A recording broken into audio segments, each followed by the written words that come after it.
Alrighty, Keegan. Hope you're doing well, man, and having a good holiday break. Kind of wanted to take your video, compare it to Bryce Harper, who's on the bottom of our screen. Just go over a couple quick things that I kind of wanted to follow up on from our lesson that I kind of noticed looking back at your video. Some key differences, but I'm going to play your mechanics side by side, and then we'll talk about it. So, one thing I got to commend you for, Keegan, is you have really, really solid mechanics for only being a year into baseball, which is really, really impressive for me to see, frankly. The biggest things I'm going to say you do a really, really good job is keeping your head on target and as well your hips.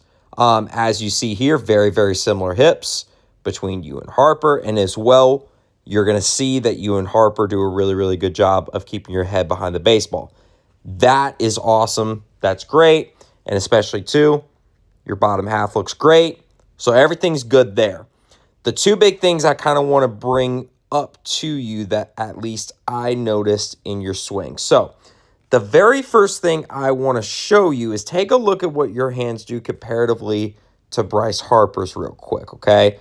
So if you notice, or actually maybe let me do this. Let me actually bring the circle a little bit more down on Harper so you can see it a little bit better.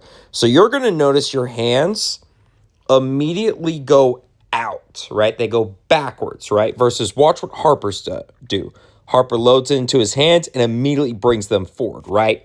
So why is this such a big deal? What you're going to notice here with your swing, Keegan, I'm going to clear this. You're going to see that you get a little bit out to inside swing, right? And how we notice that is take a look at this elbow right here.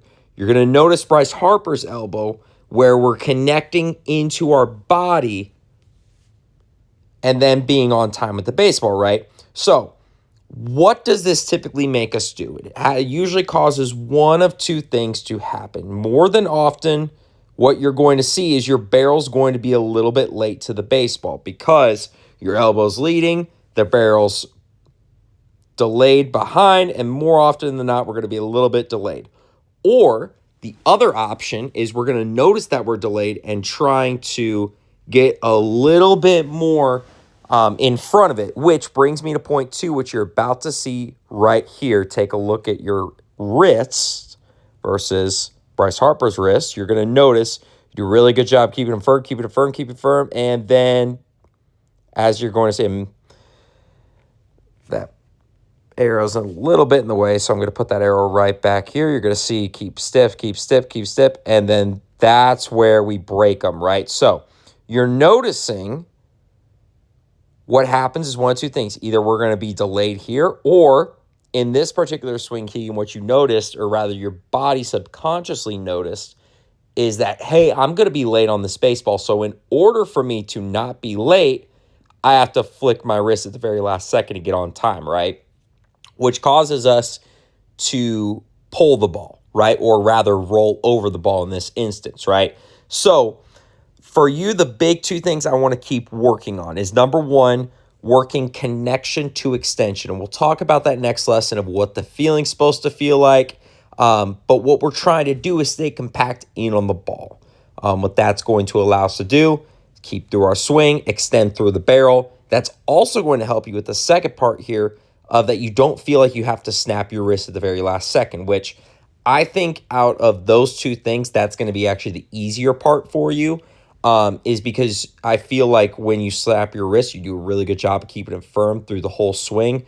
But at the last second, you flick to get back on time sometimes. So outside of that, Keegan, really, really impressed to see kind of your mechanics, how long you've been playing the game, and how quickly you've picked up on that, right?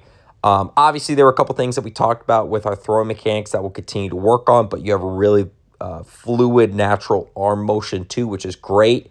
But excited to keep working with you, man, and hope you have a great rest of your Christmas break, and we'll pick it up at the next lesson.